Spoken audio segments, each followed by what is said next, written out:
కొత్త సైబర్ మోసం.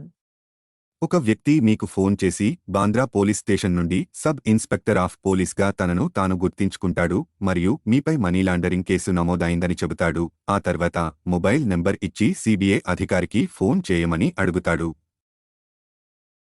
Money laundering కేసులో మిమ్మల్ని త్వరలోనే అరెస్టు చేస్తామని, అయితే మీరు మంచి వ్యక్తిగా కనిపిస్తారు కాబట్టి మీ కేసును త్వరలోనే క్లోజ్ చేసేలా చూస్తామని, అదే సమయంలో మీరు 30 లక్షల రూపాయలు డిపాజిట్ చేయాల్సి ఉంటుందని సిబిఐ అధికారి అంటున్నారు. సుప్రీంకోర్టు ఆదేశాల మేరకు ఆ తర్వాత వాట్సాప్లో మెసేజ్ పంపి అందులో భారత సర్వోన్నత న్యాయస్థానం జారీ చేసిన లేఖ ఉంది. భారతదేశానికి చెందిన గౌరవనీయ సి.జె.ఐ సంతకం చేశారు. ఇది ఖచ్చితంగా ఫేక్. ఈలోగా ఈ విషయం గురించి ఎవరితోనూ మాట్లాడొద్దని, ఇంటి నుంచి బయటకు వెళ్లొద్దని బెదిరిస్తున్నారు. ప్రతి అరగంటకోసారి తాము క్షేమంగా ఉన్నామని సందేశాలు పంపాలని చెప్పారు.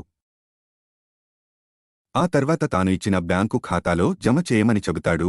అది ఒక ప్రైవేట్ కంపెనీకి చెందినది. భయాందోళనలకు గురైన ప్రజలు ఆధారాలు పొందలేరు మరియు ఆందోళన కారణంగా ఉచ్చులో పడతారు. దయచేసి ఇలాంటి మోసాల పట్ల జాగ్రత్తగా ఉండండి. మీ డబ్బు మోసగాళ్లకు పోనివ్వకండి.